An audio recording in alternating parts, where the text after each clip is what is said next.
Sometimes it seems like life is crumbling around you. Maybe something terrible has happened, or the accumulation of stressors is just too much to bear. What do you do when life keeps giving you lemons and you're just sick of making lemonade? In today's episode of the Psychedelic Therapy Frontiers podcast, we discuss tools and strategies for navigating life at its most difficult. For those of you who are new to the show, welcome. Psychedelic Therapy Frontiers is brought to you by Numinus and is hosted by me, Dr. Steve Thayer, and my co-host, Dr. Reid Robison. Just a few announcements before we get into today's episode. If you're looking for professional training pursuant to becoming a psychedelic-assisted practitioner, please check out the courses we offer here at Numinus. You can click on the link in the show notes, or you can go directly to numinus.com/training. You can even use the code PTF10 for 10% off selected trainings. If you've listened to the show for a while, you've likely heard Reid and I talk a lot about the psychedelic clinical trial work that Numinus does. If you or someone you know might be interested in being a participant in a psychedelic clinical trial, you can click on the link in the show notes or go directly to numinus.com/research, where you can learn more about the trials we're currently running. If you'd like to support the show, the best way to do that is to leave us a rating or review in places like Apple Podcasts or Spotify. If you're watching on YouTube, you can like the video, subscribe to the channel, comment below, or share the episode with someone you think might enjoy it. Without further delay, here is today's episode. So, Reid, at any given time in the world, there are many people going through very, very difficult times. And I imagine there are people listening to our podcast today in this moment that are going through really hard times of varying degrees. So we thought it might be helpful just to sort of do as we do, meander from topic to topic, anchored around this central idea of how one might endure, how one might get through a really, really difficult time. It's one of the common questions I get from people, not just in a work or clinic setting, but like friends and people reaching out. Like, do you have any advice for going through a really hard time or when things are falling apart? Yeah. And certainly maybe that advice, the particularities of that advice will depend on the particularities of the hard time that a person is going through. Yeah. You know, when I was thinking about this topic, it occurred to me that there are people going through things that, if we were to call them a hard time would be a gross understatement. Oh, yeah. Right? People who are victims of a war-torn environment, people who are, living in relationships where they are abused and exploited, really, really terrible stuff that will often result in trauma and maybe even post-traumatic stress disorder. And before we hit record, you and I were discussing maybe talking a little bit about trauma before we wander into some of this more general advice about how to get through hard times. Yeah, let's do that. And what you just said, though, I think is really important to highlight, and it brings up another thought of when holding space for others' hard times, I think it's really important to set all our judgments and beliefs, including religious beliefs, aside. I'm just remembering a rather sobering Sam Harris quote that I read once. But the takeaway from that for me was that, there are these atrocities in the world, these horrendous things, and the only sense to make of it is that these terrible things can happen to perfectly innocent people. Yeah. And that should inspire compassion in all of us above all else. Yeah. But for the grace of God, there go I, right? Sometimes the relatively trauma-free lives that we live are the product of just sort of randomness. Yeah. That would be one perspective on it. Privilege, right? I'm just super lucky. And when I'm feeling particularly down and out, sometimes it's helpful for me to remember that, man, I'm so lucky, and just being grateful for my luck. And like you said, have compassion for those who aren't as lucky. Yeah. And that, this is maybe jumping ahead to a strategy, but just as a little teaser, one thing that helps me kind of realign my perspective is zooming out in whatever way. Like, I'm thinking of Carl Sagan's Pale Blue Dot, his little essay that's been turned into pretty cool YouTube clips showing, a visual look at, how we are on this speck in the vast universe. And getting so caught up into fighting each other about all sorts of things, and that there are these big atrocities on other parts of this little speck of earth that, that might make some of our squabbles pale in comparison. But the thing is that there is suffering everywhere, and we all suffer as part of the human experience. And I guess that brings us back to, this apropos topic in today's hard times, perhaps. Yeah. Yeah. So back to, I guess, to trauma, maybe one way of thinking of it is, whether or not, how do I want to say this? Trauma is a particularly hard time that makes a person feel unsafe to a certain degree, or a certain flavor of unsafety. And their access to safety in that moment is very, very limited, if not completely absent. And so sometimes a trauma can result in a condition like post-traumatic stress disorder, where the event is no longer present, but it is alive in your nervous system. Yeah. And that leads to sort of a disordered life. Yeah, I like that. It's alive in your nervous system, because I like to look at it as trauma is not the event per se. It's not what happened. It's your inability to process the event because it was just too much, too frightening, too painful. Your body and nervous system did not have the capacity inside or around it to respond to that event, and therefore there's a disconnection from parts of self, from others, perhaps, in order to survive that overwhelming, whatever it is, fear, shame, anger. So it essentially is what we hold inside in the absence of kind of an empathetic witness or holding place for it. Yeah, I think absence of that, and also kind of like you're alluding to, absence of a return to safety. So we splinter, we sublimate, we repress, we suppress, we develop coping strategies that are often self-defeating because the support wasn't there, or just we were literally unsafe and weren't able to return to safety. It therefore sets up shop, like I said, in our nervous system. And we might continue to experience that through re-experiencing symptoms, the re-experiencing symptoms of PTSD, exaggerated startle response, all the things that go with that diagnosis. Yeah, and it's not just PTSD as the potential outcome. Like you mentioned that a traumatic event could turn into PTSD or not. Yeah. And if you're looking at the diagnostic manual that is used in mental health, the DSM-5, there's PTSD, there's acute stress disorder, there's adjustment disorder, there's reactive attachment, more of a childhood phenomenon, and then there's also disinhibited social engagement disorder. There's a variety of things, but PTSD isn't the only post-traumatic condition, right.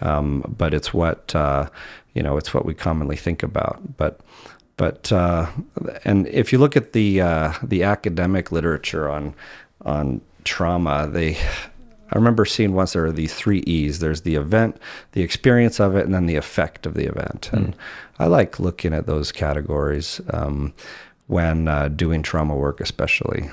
Yeah, I've heard you say it's not what happens, it's what happens next. And I think you even said something similar a few minutes ago. But I remember when I was in the military, and we were dealing a lot with trauma. So interestingly enough, a lot of the trauma we were dealing with, at least as an active duty psychologist seeing active duty patients, clients, wasn't necessarily the trauma of war. Like most of the military members weren't on the front lines. It was the trauma they were bringing from their, pre-active duty life into active duty life. And then the difficulties of being in the military exacerbating some of those things. But another thing is that the vast majority of people who do see combat don't develop what we would call post-traumatic stress disorder. So if it was the case that a event was categorically traumatic to the extent that it would cause a condition like PTSD, we would see a lot more incidents of PTSD. So a testament to the idea, at least, that it's not necessarily the magnitude of the event that necessarily leads to, maladaptive coping afterward. Yeah. And as an example of that, I was sitting with a patient this morning, actually, doing rounds at a treatment center on the inpatient unit, and someone was sharing with me how their PTSD symptoms have skyrocketed since arriving at this facility to do very hard work, and where it feels like a lot of, not only your family supports are far away, but a lot of your personal freedoms just aren't there when you're doing this kind of work. And so we had this discussion about why, and it wasn't hard to reach for or identify that a lot of these coping strategies that were previously effective, even if not the healthiest ones, were just simply not available, and how that feels. It reminds me of like when someone is going through a hard time, what can come to the surface can be old stuff that is coming out at that hard time, kind of compounding the difficulty. Yeah. So my mind instantly went to some things to do and not to do. You ready to move there for a minute? Yeah, sure. So, Brene Brown's kind of famous for talking about the difference between sympathy and empathy. And there's a fun YouTube video that's been animated with like these animals that I've seen a couple times. But, one of the distinctions she makes is empathy is sort of being with, like, wow, that's really hard.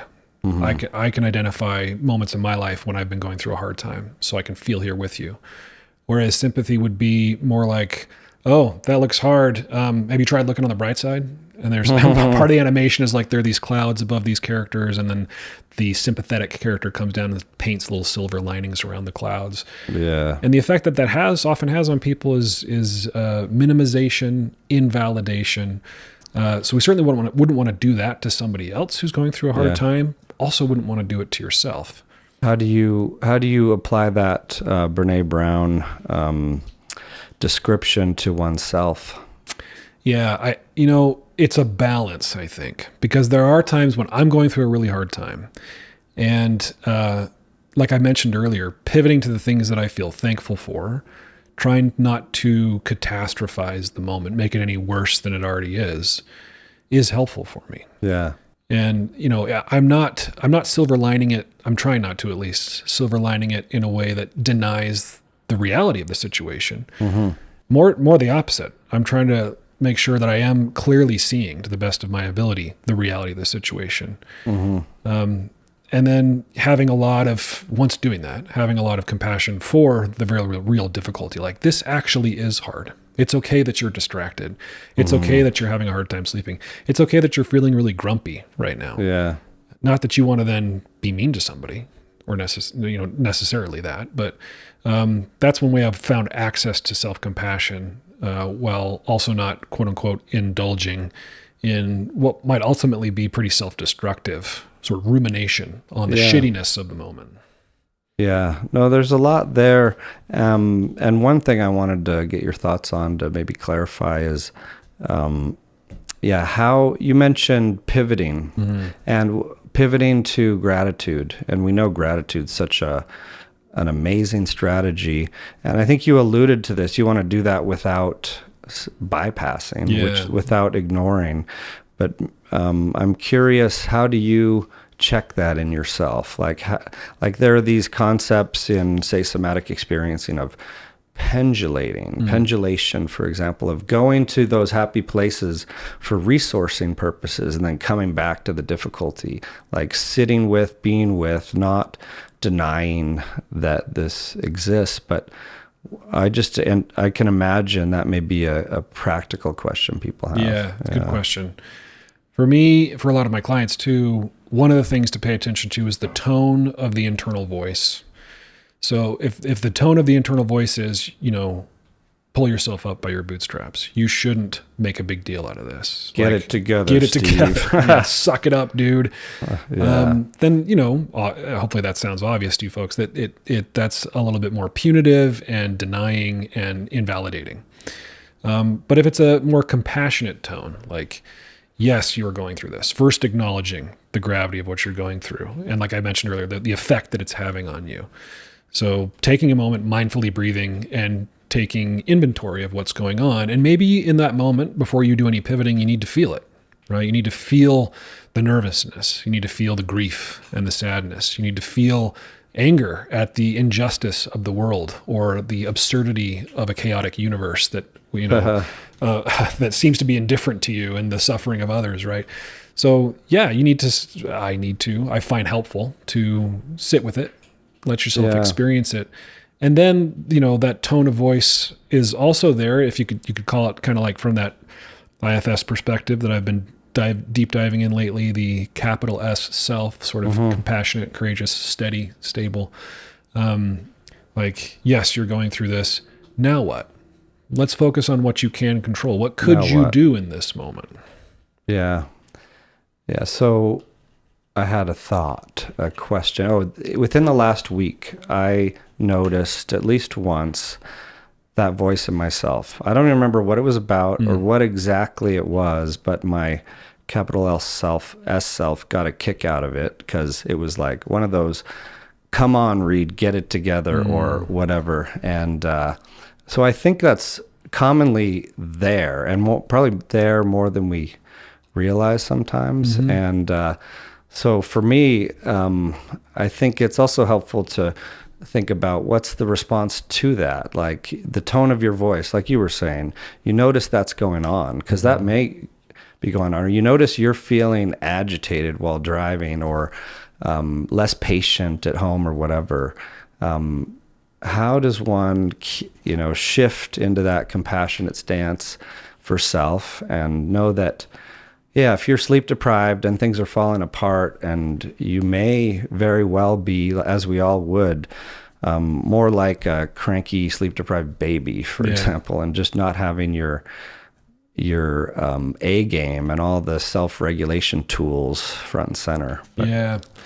Well, like I said, I'm in IFS level 1 training right now, and one of our teachers uses this phrase: can you breathe yourself a little bit bigger than what you're experiencing right now? A way of unblending from the IFS perspective, meaning, can we get access to that capital S self quality?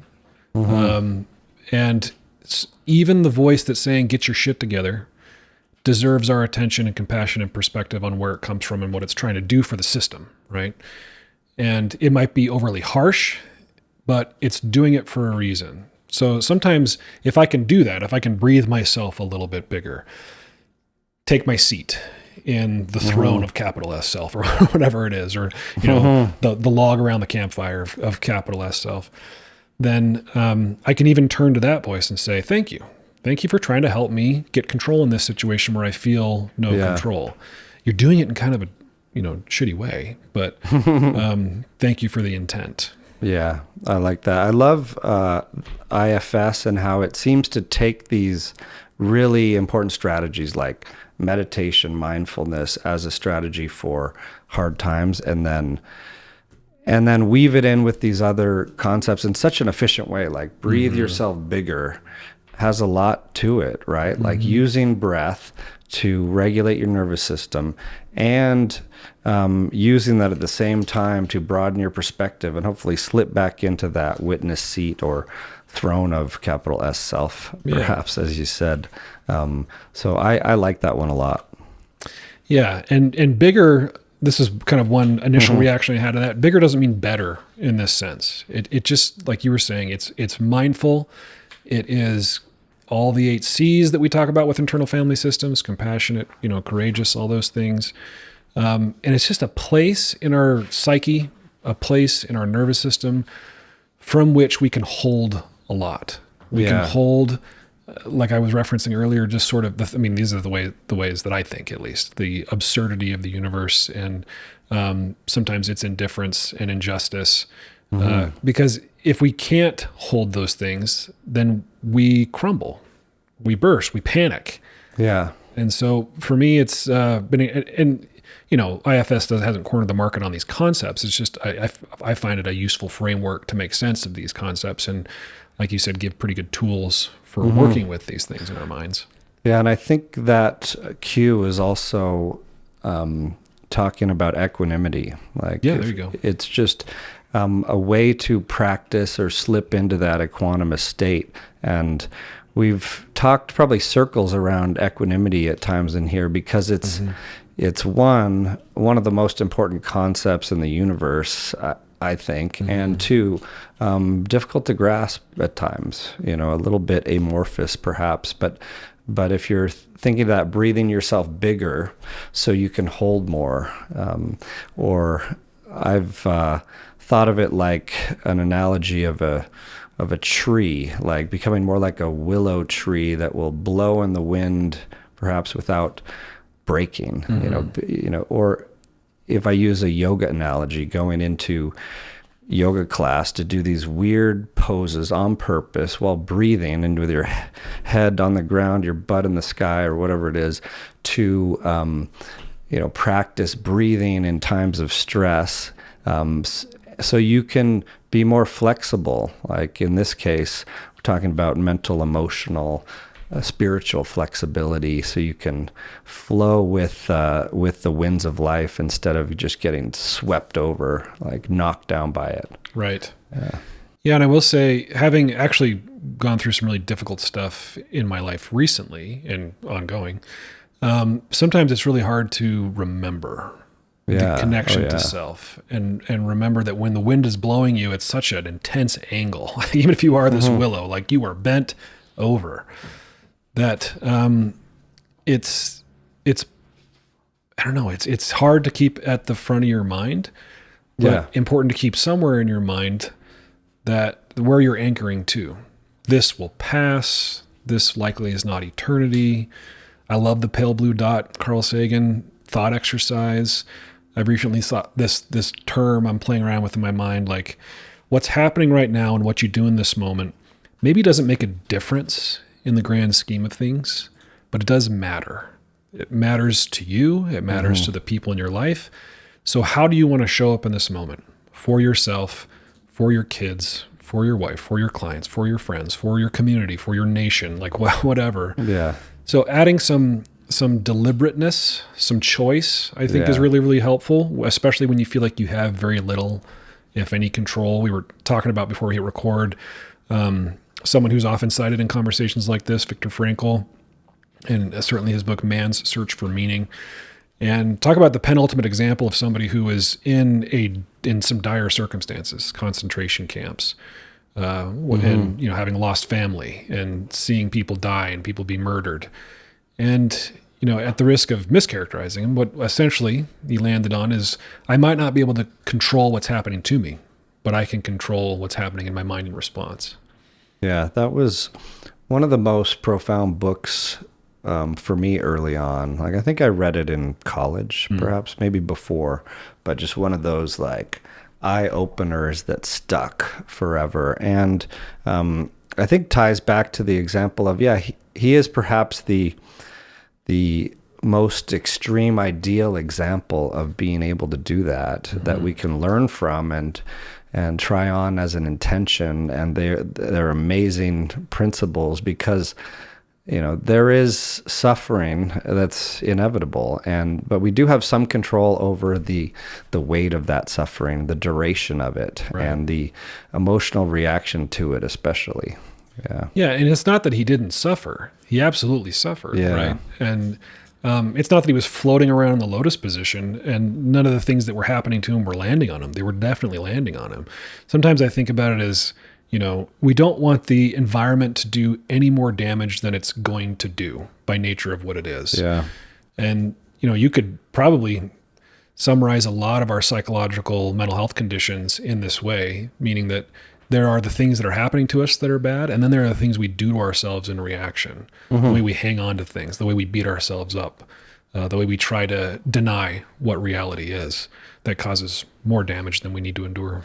Yeah, I remember wrestling with this kind of paradox or dilemma maybe a decade ago, after stumbling on this passage in a Buddhist, a book by a Buddhist teacher that just said, pain is inevitable, suffering is optional. And I was like, ooh, okay, what does that mean? Because we also read that, there's suffering everywhere in the world, and no one escapes suffering. But if you do define things a certain way, that concept gets really interesting.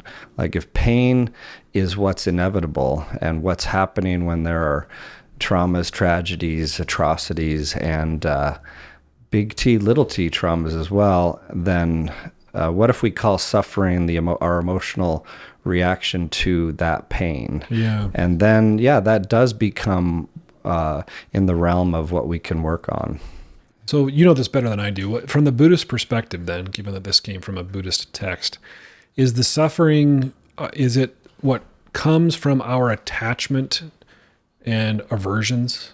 Like sometimes you hear that in the Buddhist context, that it's your attachment to your desires and your aversions that lead to the suffering because you're trying to make something that isn't what it is, or what it is something that it isn't. Yeah, and depending on which school of Buddhist thought you look at, there will be a list of kind of these obstacles to that peaceful, liberated state. But I think to summarize it, it would be the pushing away or the grasping for that those things mostly fall in, like attachments and aversions, for example. Attachment to things never changing, but things do always change. Like hence the concept that is, front and center in Buddhism of impermanence. And then, the aversions could be just all the ways we don't sit with.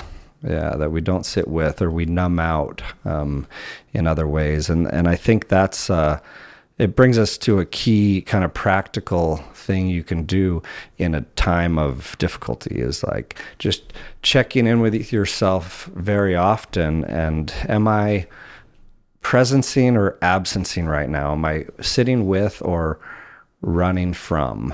And you could be running from pain and suffering by just being busy, or by, whatever substance or behavior of choice you have to kind of numb or distract from that. And I think and it also gets back to that kind of pendulating, or how to avoid bypassing, is just making sure you're sitting with, and that doesn't mean you have to sit in the muck and do nothing all the time, of course. Yeah. I'm glad you're making that distinction. And like you said, that's what pendulation means. So if you are numbing or distracting, sometimes maybe you need to do that because you're not able to sit in the heart of the fire at the moment.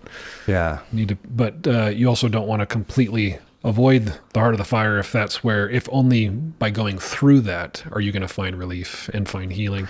Yeah. It's interesting to me that there are so many parallels to how to, quote unquote, how to get through a hard time to what we do to help people in psychedelic experiences. Like what makes a psychedelic experience particularly therapeutic or helpful in many cases are being present to what is, surrendering this feeling of control that you feel like you have to have in order to stay safe, going in and through. And that when people do that, it changes the quality of their psychedelic experience in a psychedelic therapy session. And you could see the parallels between that and everyday life of going through challenging experiences. Yeah. And in fact, if you look at the psychedelic literature and look at studies where it was measured, like the challenging experiences questionnaire, the emotional breakthrough inventory, especially the studies that looked at it with like the mystical experience questionnaire, we used to just assume that, mystical experience equals transformation or whatever.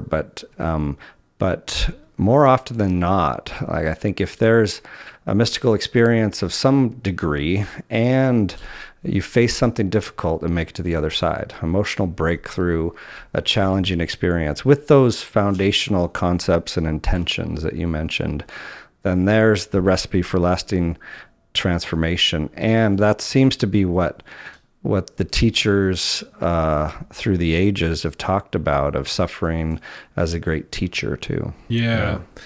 Yeah, we should go down that trail. There's this idea that sort of iron sharpens iron, and that we go through a refiner's fire to burn away our dross so that we can be more pure, or whatever, pick your metaphor, or the concept of post-traumatic growth. And it is true in many senses of that word that what causes us to struggle can produce strength. That it can be a stimulus for growth.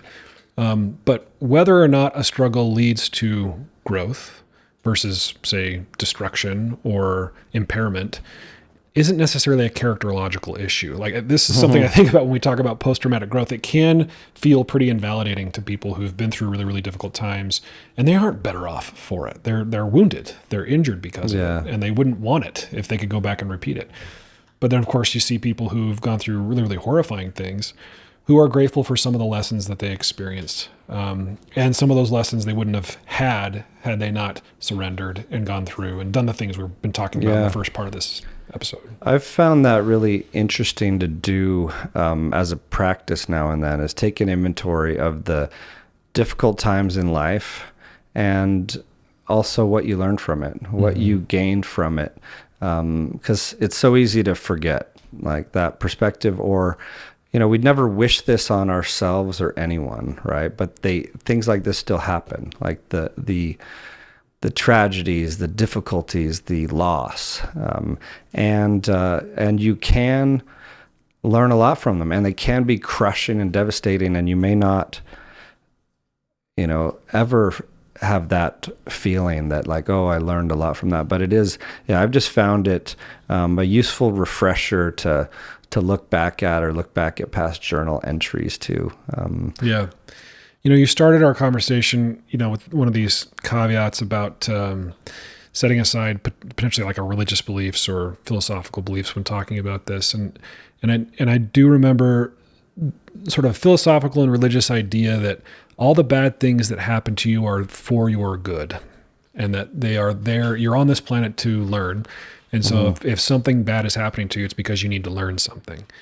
And I think as a sort of a categorical imperative, that is can be unhelpful, because I think there are times where shitty things are happening and there's maybe no lesson. And maybe it's just shitty. And the response is, the appropriate response perhaps is just grief. Like, man, this sucked. And I wish it hadn't happened to me. I wish it wasn't happening to me. It doesn't change the advice that we gave before about, you know, mindfulness and getting in touch with the capital S self, and maybe even looking for potential lessons. But I don't want to put that kind of pressure on people that, you know, you would be okay with this if you could just find the lesson, because there is a lesson in there for you. Maybe not necessarily. Yeah. And it reminds me of like certain Ram Dass teachings, which I quite love, of course. But I've noticed that some particular phrases or sayings are more likely to be triggering. Like, one of the things he says is, it's all perfect. It's all perfect. So, and I could totally see why that would be triggering in a time of like tragedy. Right. But you can also see where he's coming from in this, having like had his world rocked, getting a stroke, and kind of losing all of his physical self and having to relearn to eat and walk and talk, and never quite the same. But it doesn't mean, you got to have that compassionate foundation for that concept big time. And I think when he's teaching the in real life to people, or people seeking out those teachings are receiving it in that light because of the compassion. This he calls the smile of unbearable compassion that comes when you have to hold something that unbearable.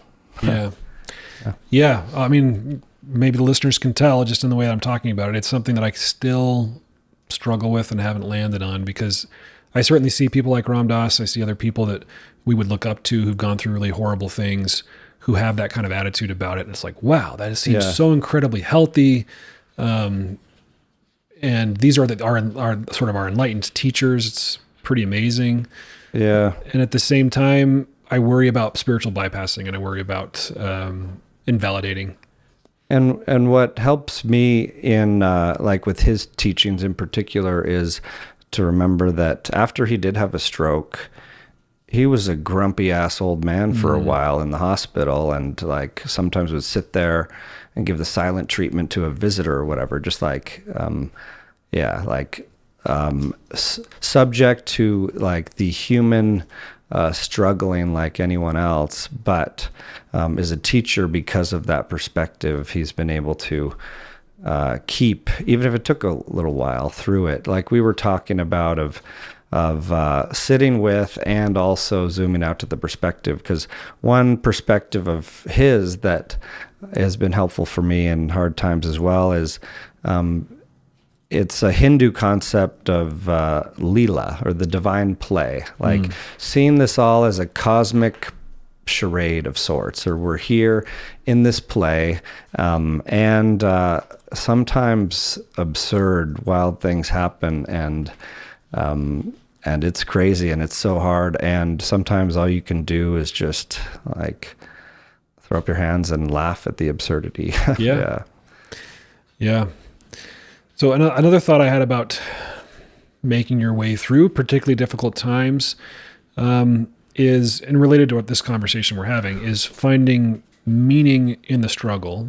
So meaning can be the lessons that you might learn, like we're talking about. Meaning can also be reconnecting with meaning and purpose that have maybe served you in life, been a guiding light or a compass, before you encounter this particularly difficult time.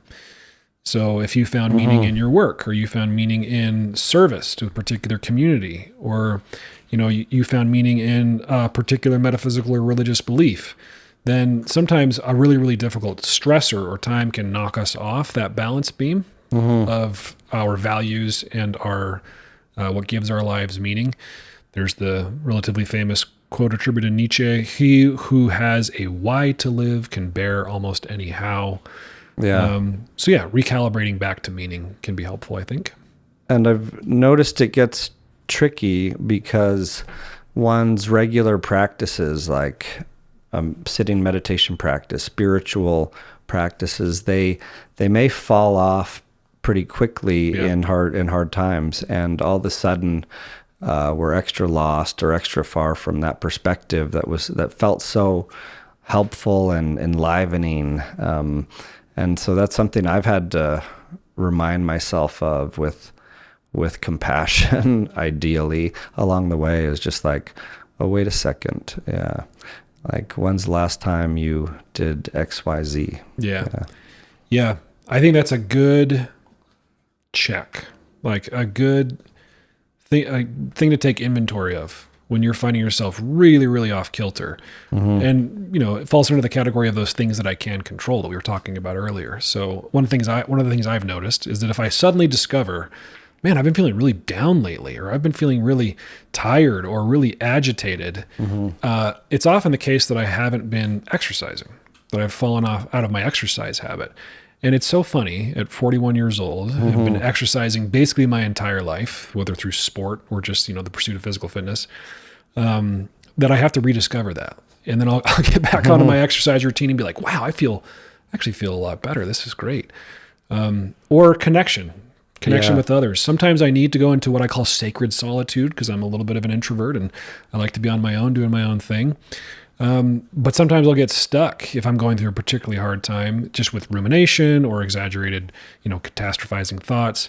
And again, it's hilarious how sometimes it surprises me, especially given that I'm a freaking mental health professional, but that it surprises me after I've actually had a conversation with somebody who I love, or who I can trust, who can hold that space, how much better I feel. Yeah.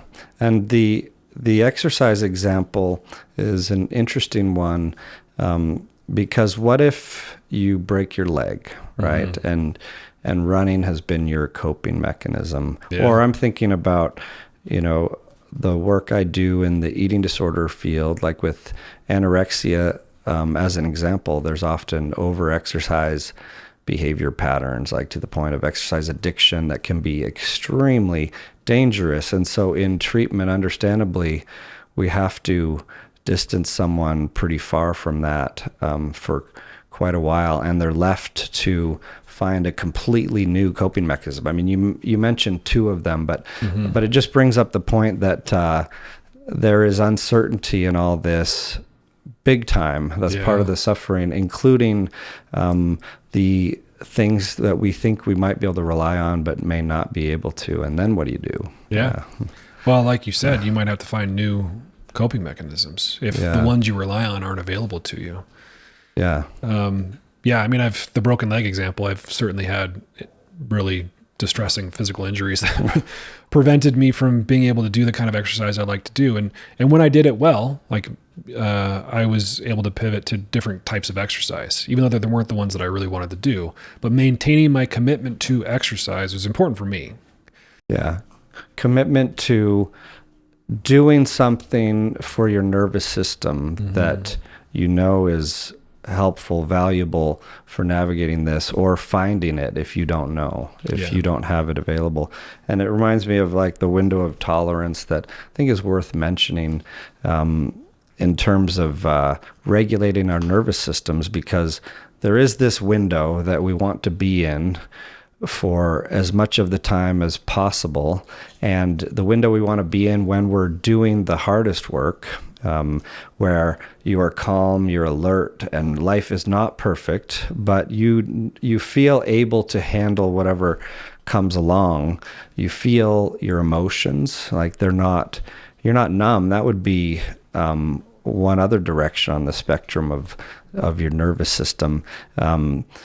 So you feel your emotions, you're able to interpret them and move through them and self-soothe and regulate your emotional state. But then you can so easily slip into one side of dysregulation, of like starting to get irritable, uncomfortable, agitated. Emotions might start to feel a little overwhelming. Or on the flip side, like tired, withdraw, you just want to curl up in a ball and hide from it. Or completely check out, hypoarousal or hyperarousal. You want to just run, fight or fight. Yeah. Sometimes you might not be really aware, just if you're taking self-inventory, whether you're within or outside of your window of tolerance. This might sound weird, but another reason to be connected, like I was saying earlier, to check in with others, maybe go to therapy or just talk to a trusted loved one, and get some feedback and some support. Yeah. And there is no substitute I've found, better than the presence of a loving, supportive other, to really help you ride the storm of like something that feels unbearable.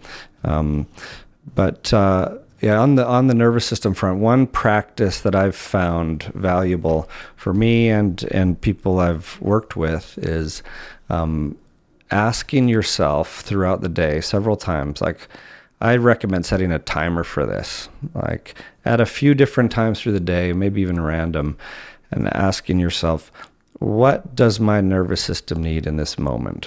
Like a way to check, or what's the most loving thing I can do for my nervous system? Because then it just points you towards checking in. And I found it's easy to not realize when your nervous system is getting ramped up or dysregulated in the other direction. But it's not hard when you're looking at it to notice. Like you could just see like that fine shaking in your hands, or see like your thoughts going a mile a minute. But it does take a practice of checking in, checking in to know how you are today and how it might be tomorrow if it's a stress storm. Yeah. I like those two examples you gave of like the trembling in the hand or the racing thoughts, because for those of you who live in your minds, right, very cerebral people, and the check-in seems like something you need to figure out in your mind, it might be really helpful for you to instead just notice what's going on in your body. What's your heart rate? Or just like try to feel my heart in my ribcage. Close your eyes, limit this sensory stimuli, and do a quick body scan. Start at the crown of your head and go all the way down to your toes like a Xerox machine, and just notice what's there. That might give you a cue of how you might answer that question. What's the most loving thing I can do for my nervous system? Like, well, I'm feeling a lot of sort of buzzing in my gut. So I'm going to take a moment, breathe down into my gut, put my hand on my stomach, and just be with whatever's there. And then notice what comes up. And you might get even more information. I think I need to go for a walk, or I think I need to talk to my spouse, or I think I need to eat something. Yeah, I like those examples because often people will say, well, what if I don't know what to do? Yeah. So I know I'm a little bit revved up on the nervous system front. Then what? What if I don't know what works yet? And I mean, maybe I'm biased as a as a scientist as well, and like to look at all of this as a laboratory of the self of sorts. But I think you do need to try some things on, like learn from others, learn from those around you, like friends and loved ones, and your therapist, coaches, community of what works for them, and then try it on for you. And I think it helps to have that intention or focus, because there's so much advice out there, but what's going to help your nervous system in this hard time, I think can be really, really crucial. Yeah. And it, like you say, it might take some experimentation. So when you are not going through a particularly hard time, it's peacetime is the time to prepare for war, so to speak. So I have a list of things that I keep. I call it the Steve Thayer user manual. And if I'm feeling really disoriented and I'm not sure what to do in the moment, I'll just go back to this list of things that have helped me in the past, or reminders of lessons I continually forget. And it might be things like I mentioned before, like, exercise, or, when's the last time you talked to your buddies? When was the last time you hung out with a bunch of dudes, right? Call your men's group, call your friends. When was the last time you were in nature? When did you last touch grass? When was the last time you actually went into your own backyard and barefoot and picked a plum from your fruit tree, right? I mean, there'll be days where I don't even go into my backyard. So just these subtle reminders, be your own best friend, be the sage that you've been looking for. Use you at your best to help you when you're struggling the most.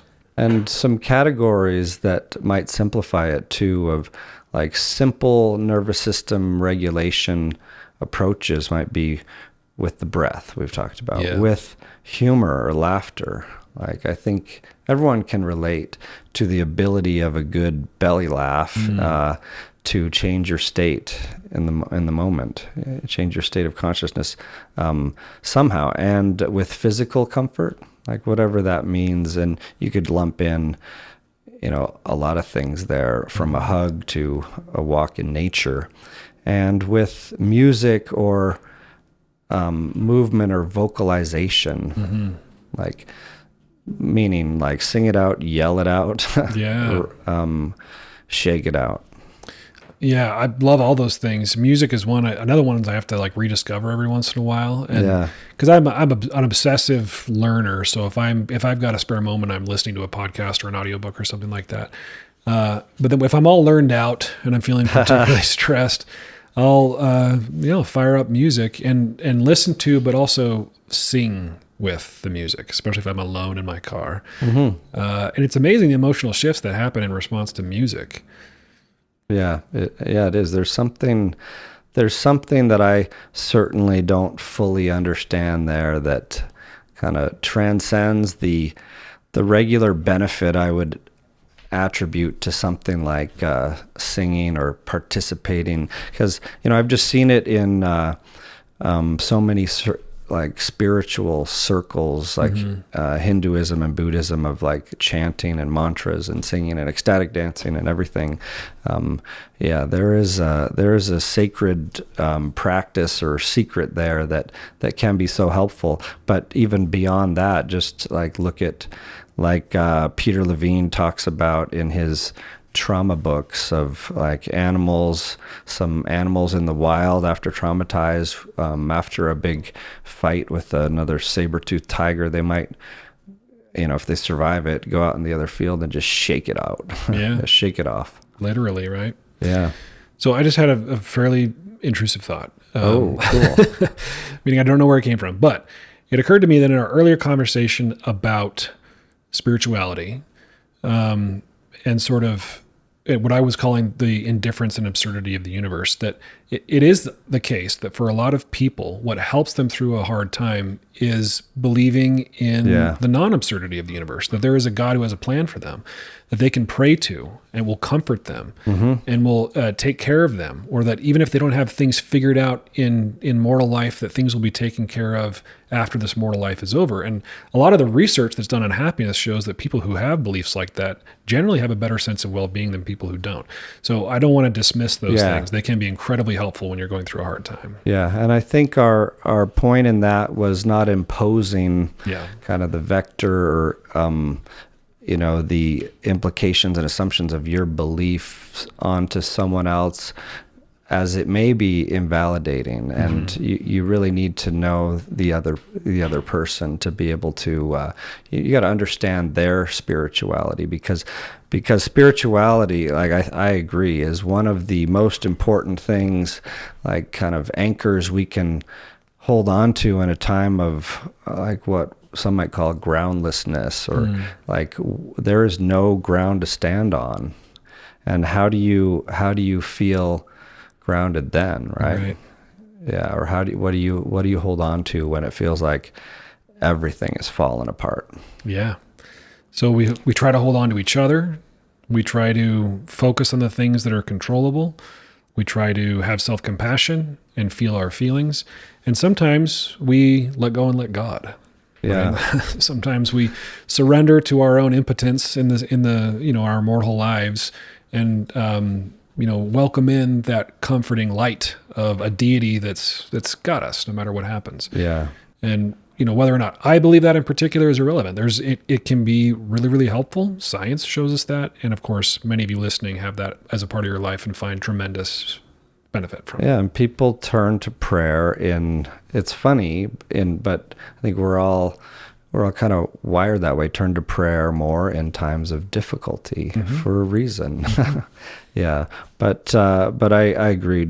You don't want to downplay the value of spirituality in this kind of pursuit. And it reminds me of a couple books that I've found extremely helpful personally that are spiritual books, but not religious ones. Would be, one is When Things Fall Apart by Pema Chodron.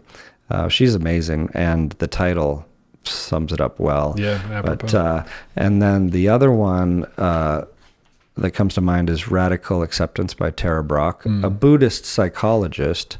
But we've talked about her practice. She didn't invent it, but she disseminated it in a beautiful way to so many people, is called RAIN. And it's a meditation practice that I've found really helps me and people I've worked with strengthen that ability to hold the difficulty, because that's what you're doing in a meditative practice.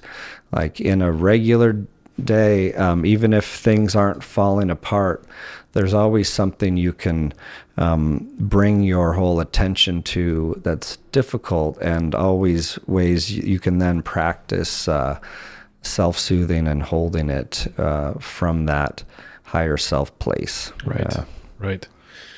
Well, I think I've hit the major sort of topics I wanted to hit with respect to this. Do you have any other ideas before we wrap it up?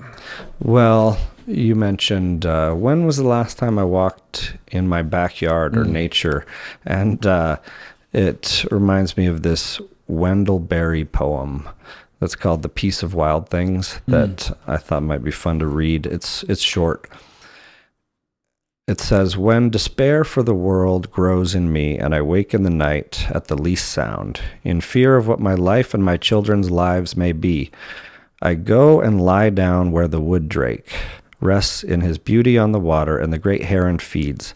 I come into the peace of wild things, who do not tax their lives with forethought of grief.